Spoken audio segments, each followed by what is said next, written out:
Risk rating. There are some very valuable use cases already in the market as such. Just so you No, that has also lowered costs. 2 years ago, processing a million tokens cost $20. Today it costs 0.007. They hired scientists from ATOS, they put in technology, they solved it. Let's say the technology cost millions of dollars to prevent that from happening again. Come on, come on, come on, come on, live your life. Come on, come on, come on, trustworthy. Welcome to Solidarity Management, a program where we introduce the protagonists of the national cooperative and solidarity sector. At the Cooperative Financial Convention, as they explained to us, there was a panel on artificial intelligence, and that's why the panelists are with us today.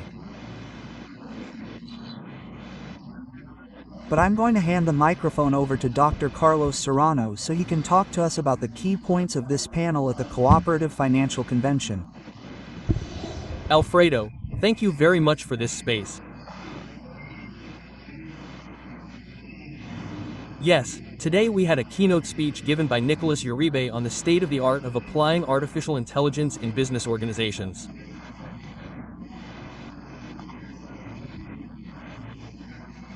Obviously, he highlighted the benefits, the structure, and what we need to do. He said that we need to relearn in our organizations in order to apply this type of technology and, of course, what we need to do in terms of change management so that the people who are part of an organization can appropriate and implement this type of technology in the best possible way.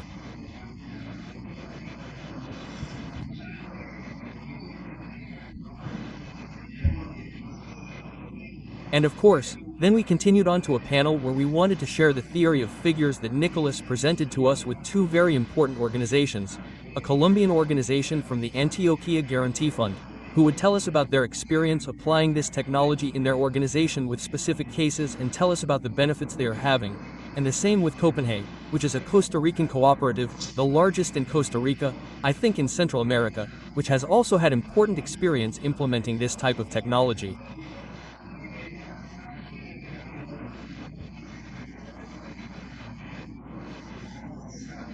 So, the forum was developed in that sense, to learn about the experiences that these organizations have in the industry that we are currently working on, which is the solidarity organizations that are dedicated to financial activity. So that was very important in that sense. Let's do something.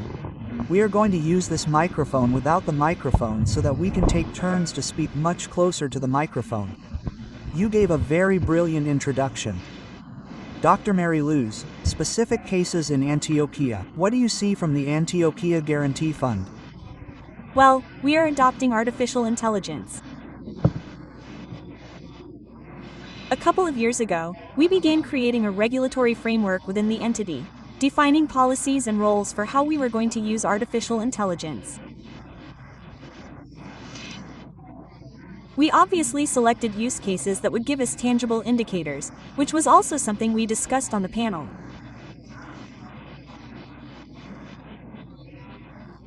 Sometimes, when these topics or ideas are presented to us in a PowerPoint presentation, it may seem like smoke, but when you see it reflected in indicators, for example, we have achieved financial efficiencies of around 3.2 billion pesos per year in a single process impacted by artificial intelligence, you can see that it is true. That it is not just smoke, but that you can apply artificial intelligence with purpose to business processes and win. For example, risk rating. Risk rating. There are some very valuable use cases already in the market. Well, where artificial intelligence can, in a matter of seconds, bring you information from many sources, your organization's sources, external sources, and where you can train it to give us a risk profile of a client, for example. Sure. To the extent that these are done on a scale, the volume of analysis multiplies. You no longer need so many analysts or so many people to perform an operation that constantly required labor, so to speak. Let's say it's a transformative change. At FGA, we started from the principle that we weren't going to replace people, we were going to empower people.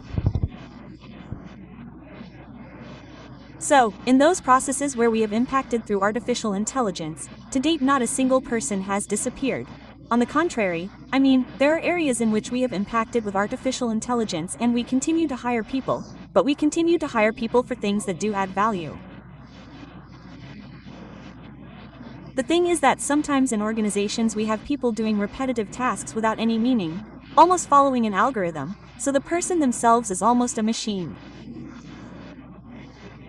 So, it's replacing that with artificial intelligence, which is what it's made for, and getting these people involved in developing critical thinking skills, not thinking about today's business, which we were also talking about, but thinking about the future of the business, what we need to do to grow the business and stop thinking so much about repetitive tasks. Every day, you strive to make your dreams come true, and with our multiple savings and credit options, you build the future you want step by step. A financial institution like Ultrason. Mr. Ronald, the topic includes following each process, as Mrs. Mary Lou says.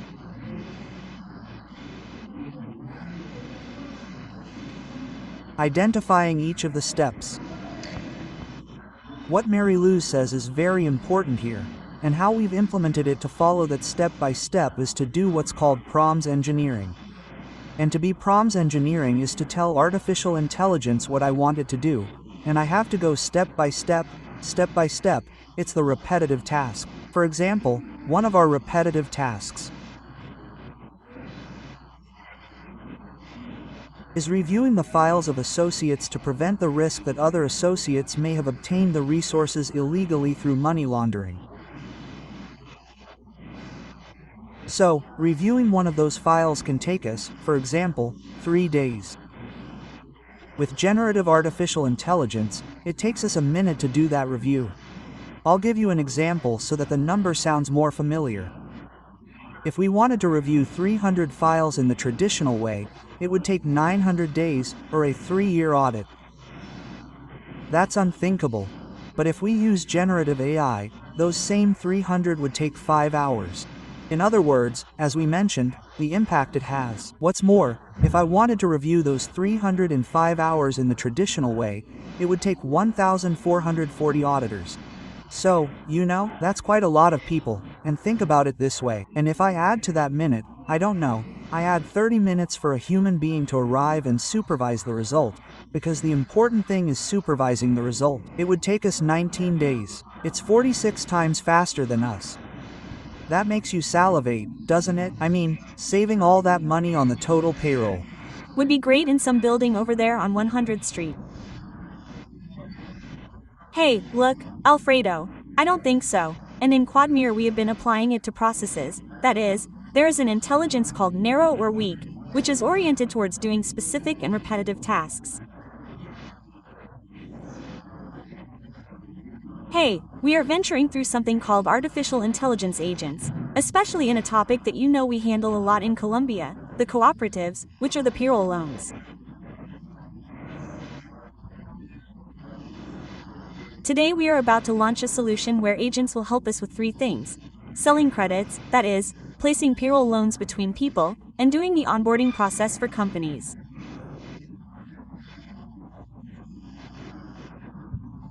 In other words, what it says, give me the code, that could take 3 weeks to come and go. Analyzing paperwork to avoid things like SARLAF issues, SARLAF control, that can be reduced to 1 or 2 days. And the most important thing is the BAC.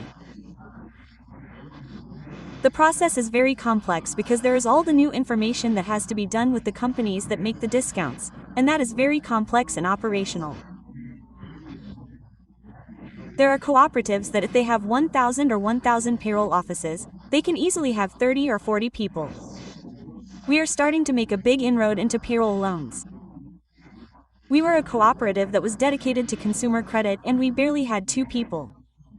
We're not going to have 50 people, but with these processes we're already planning on using 3 people, no more. With 5 people, we believe we can handle the entire process. So, of course, that will have some efficiencies and savings similar to what Luz Mari mentioned regarding the guarantee fund, which is not hiring so many people, but rather, reusing the people who are there and having them generate issues of contributions of criteria that are more analytical and that contribute to the development and purpose of the cooperatives, which is ultimately to bring well-being to our members, right? In other words, people take the slip and say, "You have so much space and we can still lend you more." That's what people are going to do. That's not it. The entire process is going to be transparent. They're simply going to interact with platforms, and the entire process of analyzing whether they have a discount will be done by one person, who will be an assistant, who are the assistants that all the collaborators are going to have. All employees in an organization should have an assistant so they can do their job better, and that assistant can do the repetitive and tedious work. The solidarity sector drives the country's progress. At Garantiza, we support you with experience and financial solutions that make a difference. We design guarantees that protect your credits, take care of your entity's liquidity, and strengthen trust in each transaction. With Garantiza, you reduce the risk of default, promote credit placement, and make more solid strategic decisions. More than coverage, we offer sustainable financial growth. Our guarantees support dreams, drive projects, and generate trust in associates and the entire community. Contact us and find out how we can support your entity's growth. Garantiza. Trust that supports, solutions that transform.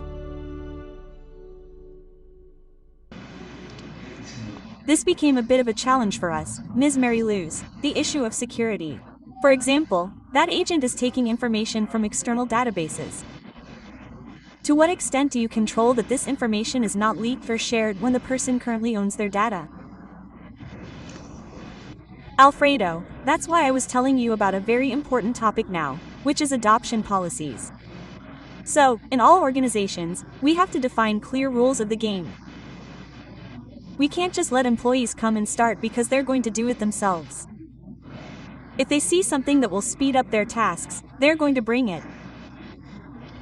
So, we have to define rules of the game and, let's say, those rules of the game, let's say, compact or unify them into a very important topic in technology, which is governance. Everything that has to do with data governance, all of this has to be federated. So, obviously, when someone gets into an implementation of this type, they have to be extremely clear and defined about what processes they're touching, what systems they're affecting, and obviously all the security controls. Conversely, we have to see how artificial intelligence is helping us apply additional controls in matters of data leaks, for example, loss of information.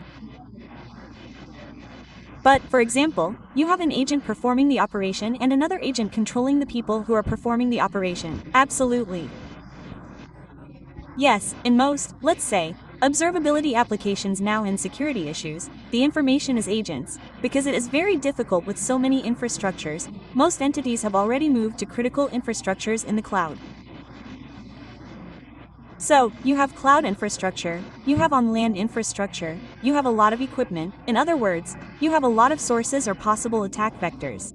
It is extremely difficult. It is the same. You would have to have like 300 security analysts sitting there all the time monitoring what is happening in my system, where there is an alert. That is already done by artificial intelligences that can alert you in real time, and there are even some that alert you in real time and take action. So they say, well, I am having an attack from an IP from Russia. It does not immediately simply notify the security person to go and block the IP, but it itself goes and blocks the IP before having a penetration as such. So it is the other way around, right? Seeing it as, oh, how scary security with artificial intelligence. The other way around. Okay, so how do I also use artificial intelligence to enhance my security skills? Well, what role does the compliance officer play in this role? Is that what they're called? Yes, that's right. The compliance officer to say, hey, there's a strange process here. Let's stop what people are doing. When do you make the decision? Quote. Very good question, because we have to put into perspective that artificial intelligence is not just a technological issue, it's an interdisciplinary issue. I'll put it this way, not just the compliance officer, there are organizations that even have sociologists. How does this impact, let's say, people's communication dynamics? How do we do the work there? I mean, there are a number of professions that have to be there, and among those issues, the compliance officer, the lawyer, to make sure that the information we're using to train the models complies with the country's legislation. For example, on security issues, information, that we're using information, that it's information that we can actually use, that the law allows us to use. Everyone pretends these days that they know something about artificial intelligence, but you just touched on a fundamental point. More than talking about artificial intelligence, the business person, or the manager, that the employee has to understand what it works for. Exactly. Because starting from almost reverse engineering, first understanding the business and then understanding how that machine or how that technology can help. Let me give you an example, a case that I read somewhere. It turns out that there was a company in Japan that sold boxes of detergent, and it turns out that in one of that production cycle there was a box of detergent that arrived like this to the customer. So they started investing a lot of money so that it wouldn't happen again. They hired scientists from Atos, they put in technology, they solved it. Let's say the technology cost them 000 to prevent that from happening again. Another company had the same problem and they wanted to buy a bigger fan. So, that fan cost them $500. So, if a box was empty and the box flew away.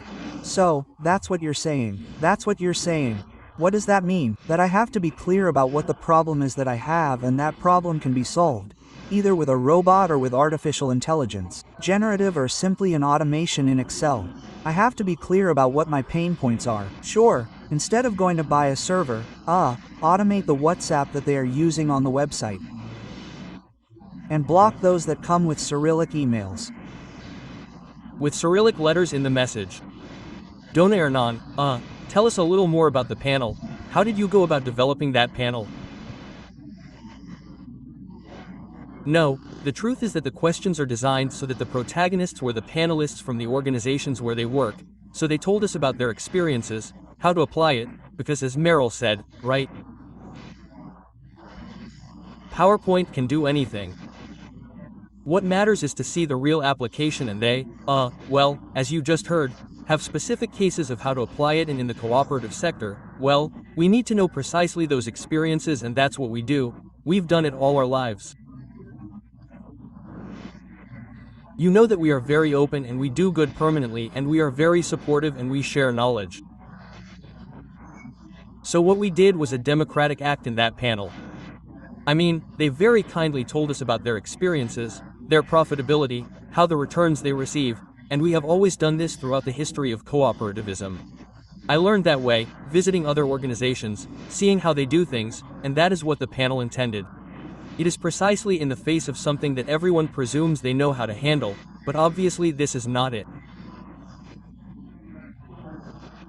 There are so many forms of artificial intelligence that it is not only the one we are popularly known for, which is generative, which is using YPT, well, all these 15 or 20 intelligences that are on the market, but there are other types of tools that allow us to know behavior through prediction through large volumes of data, which is what is allowing us to do these analyses, such as security. Most likely, we will always have challenges.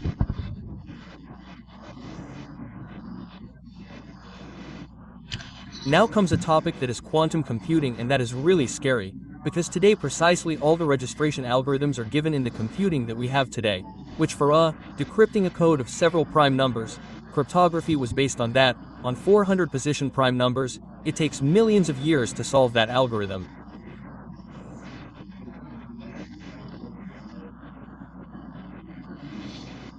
But with quantum computing, that can be done in seconds. So, look at the challenges. Technology is always presenting us with new challenges, and whenever quantum computers come out, who will buy them? Well, the criminals. So, we have to always be prepared. We have to keep learning. Today, I think one of the things that remained from learning for everyone, and Nicholas Urea said it at the beginning, is that we have to relearn, but this is permanent. This has to be a cycle because technology always moves faster than us. How much do the workers of an organization apply it? Because, for example, the manager says, but I'm going to buy some licenses for any intelligence so that they can share it there. But they're going to dedicate themselves to doing other things, right? To working. How do you implement it so that people take ownership and this results in benefits for the company? Sure, and that's a very good question. Let me tell you, I've been in Copenhagen for a year. I started in auditing in July of last year, and the first day I arrived I told the team that we were going to use EDAD. You can't imagine the look on my face. They're saying what the new boss is talking about, he's dreaming. Today they can't imagine working without it. And what did we do? We started working from the ground up, PROM engineering. How do you make a PROM? Because many times most people use generative thinking like the queries we make on Google. Look for something like that. No, you have to make a PROM. It has a structure. There are already reference frameworks, and those reference frameworks allow me, with generative thinking, to at least mitigate the risk that hallucinates, which is the technical name. For example, that PROM I told you about. From the file review, which takes from 3 days to a minute, that average is 5 pages in Word, font size 10 Arial. In other words, it's a big one. Act as the manager of Cosmatas and tell us who is Going to receive the credit this week. It's the equivalent of you arriving new to review that, and we tell you, look, I need you to review this regulation, I need you to evaluate this, do this checklist, now analyze me. In other words, we are giving you a series of step-by-step instructions. That's why it's important when we are going to use generative, the topic we are going to evaluate, we know the topic, we know what we are evaluating, because the generative idea is that we are the ones who have to tell them what to do. We are FEBOR, the cooperative of employees and retirees of the Banco de la República, as well as their families. More than 5,275 hearts inspire us every day to grow together. With programs that generate social impact such as expressions, Sembraden and favor visits. We build community. We support our entrepreneurs with initiatives that strengthen their business ideas, such as the Emprende Bogotá route and more from the Chamber of Commerce. At Favor, we are more than a cooperative, we are a family. Favor, together we build well-being and the future. We count on you. Count on us. You have detected cases of hallucination in the processes you have had in the Antioquia Guarantee Fund. Of course, that is one of the imminent risks of using generative artificial intelligence in the case that Ronald tells us about. That is why in all the processes and in that strategic definition, in those rules of the game that I was telling you about just now, we defined that for the moment none of those processes will act alone. They will always have human supervision. So, in that human supervision, obviously, one identifies that the model may start to hallucinate, but let's say that it is not, that it failed, so I have to discard it. What do I have to do? It is again a matter of retraining, of finding ways to fine-tune those processes so that they do not happen again. Make that mistake. Some people talk about experience. So, for example, someone receives a disbursement in their savings account, or in their checking account, or in their account automatically. Artificial intelligence sends alerts to the companies of the agreements and says, this is a good client, but that money they received is a circumstantial, momentary issue, it does not correspond to their permanent income. That is a hallucination, for example. Right? That can be a bad decision due to lack of information. That is why, as Carlos was telling us earlier, the issue that artificial intelligence has to support you in analytics is that they go together. You cannot have only artificial intelligence without data. No, it is not cool. I mean, it is not optimal, it is not recommended, it is not good practice. You should have artificial intelligence when you already have an important analytical base, because that is what will allow you to make decisions that you use artificial intelligence with all the necessary information. In other words, when the agent asks for the database data and the company's CRM is a bit outdated, it's going to throw bad results. What goes in here goes out badly there. Yes, that's what we're talking about. The issue for good artificial intelligence has to be data governance. And data governance has to do with quality, availability.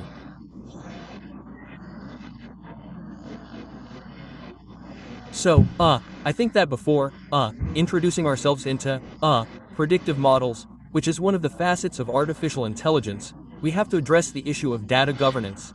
It's identifying the sources, identifying whether the data is up to date, whether it's complete, and having rules and policies for managing and governing the data, because that leads to bad decisions.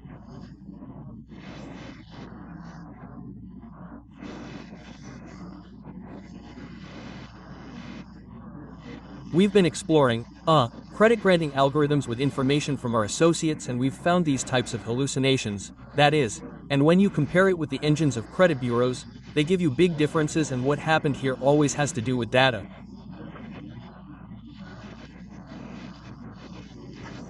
That's why it is important to have supervisors. While that stabilizes and we achieve that quality, there has to be someone monitoring, because we could deny credit, for example, to a person who does deserve it, or approve someone who does not deserve it, which is what those models do. In other words, that plays with probabilities, but data is important, right? And it must be guaranteed through data governance. Well, this is just a brush stroke of what this panel was like, which was quite lively, but I am going to make one last comment and you can join or leave or correct it. 3 years ago everyone was saying, this is for 2050. Then in 24 months, right? This is like for 2030. And 10 months ago that wasn't the case. This is for 5 months from now. In other words, this is already. In other words, the companies that do not make the decision now, what will happen? I think they are going to have a harder time. They are going to have a harder time because, and we've seen it, we see it all the time in events and reports, no emerging technology has had such a rapid adoption scale as artificial intelligence. I mean, in almost a day it had more users than any other technological thing that has ever existed in the world. And in 2 months it already had all of us as end users, which is also the most important thing. I mean, how long did it take for email to move from companies? Because email was born in companies, in the corporate world, and then people began to adopt it in their day-to-day lives. Here it was the other way around. First artificial intelligence reached people and finally it reached companies. So that's why, and that's also where the success of such rapid adoption of artificial intelligence lies. So you have to get on this hunt and you have to get on it now. But be careful, get on it well. Yes, get on it well, because if not, we're going to take risks and lose money, which is obviously important. Alfredo, the thing is that this is, first and foremost, economic. If today I presented some figures of a study called the Stanford AI Index Report from Stanford University 2025. Today, that is the top agenda in all developed countries worldwide.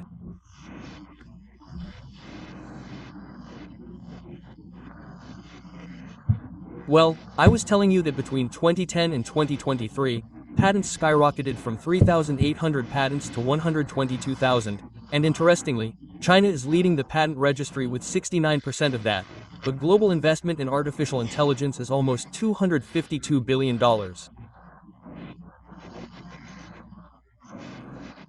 And keep in mind that on the other hand, in hardware, the United States has planned an investment to produce chips for artificial intelligence of almost $500 billion. In other words, they are investing the world's money. Why? Because they are seeing a business, and this already has applications in all sectors of science in the world, in the economy, in politics. So, these are perhaps the most promising technologies in terms of investment and, well, that's it. Which attracts the development and research of artificial intelligence itself. That's why we're seeing such short adoption times and such important developments. We have to wait because what's called general artificial intelligence is still in its experimental phase, which is where they seek to perfectly simulate how human beings learn and reason. And that's going to be another story.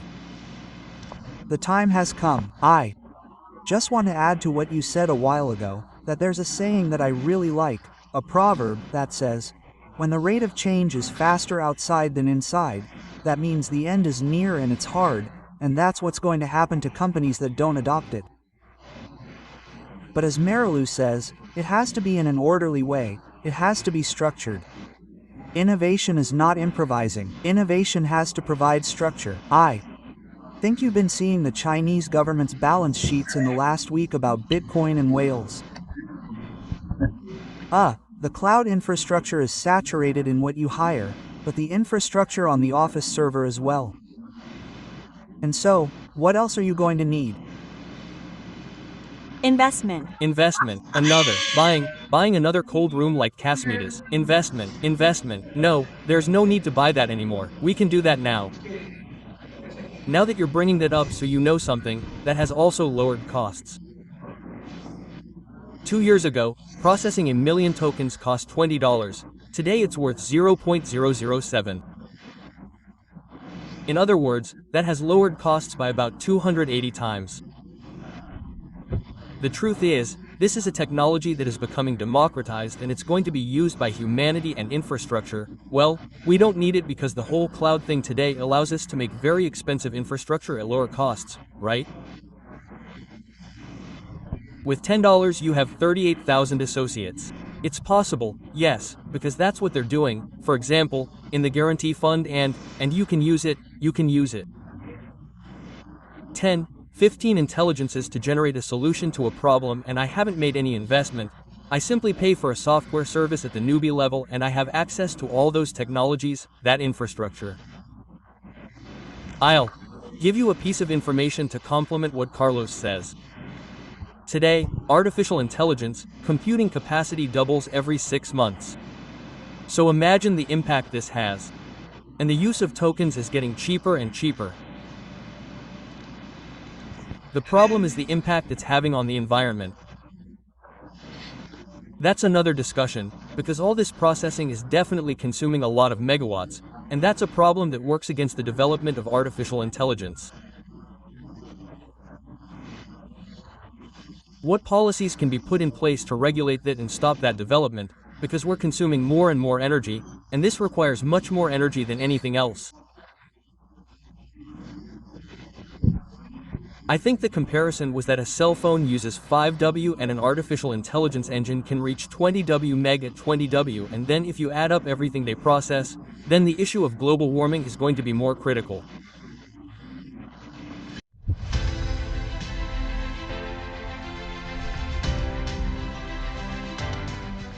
Do you know what our purpose is? To help you fulfill your dreams, your projects, your goals. In our group, you will find a great team with whom you can share, learn, and make whatever you need come true through savings, investments, or credit to achieve your goals. Join us, we are waiting for you to start fulfilling your dreams. I'm going to be like politicians. Create the problem and then sell the solution. Anyone can come and compete with you in a matter of weeks, days. Set up the infrastructure, set up the people, create the agents, connect the intelligence, and even hang on to their memories, their files, or a public archive. Now that open banking is open, it is there. Are you afraid of that? That external, unregulated competitors will arrive and affect your customers. Well, we have really been pioneers in digital transformation in Colombia. In fact, our operation today 5 years ago it was the opposite. Today, 86 to 87% of my operations are fully digital, that is, fully leveraged on transactional channels amplified by microservices. We have been pioneers, so let's always say that we have felt that copy of our processes, of our business model. Our character has always been, let's transform, let's innovate, let's do things differently. Yes. We never look back like the other person is doing, right? On the contrary, we look at how I can do it much better. So, it has never really been like a fear. It has always been like, what does it matter? I mean, let's keep transforming. Let's keep looking for our efficiencies. Let's keep looking for how to do it much better for our allied entities. Anyone else? I would just say that I reiterate the phrase I told you, We have to have a faster rate of change inside than outside, because if not, the competition is going to eat us up and what you said is going to happen, and the companies that don't do it are going to disappear. Very well, the topic has been raised. We talked about a little bit of everything. I think we doubled the panel, right? You guys talked about more cool stuff. Absolutely. We doubled it so we had more time for people to come, so that people can come here next year to the financial convention here. Next year we'll have had the same amount of time there as here. Well, we talked a little bit about what happened on the panel. Stay tuned to Hestion Solidaria. Have a nice day. ABP Cooperative, 36 years growing with you. Now also digitally. In the International Year of Cooperatives, we reaffirm our commitment to transformation and proximity. We present our new application and also the virtual office.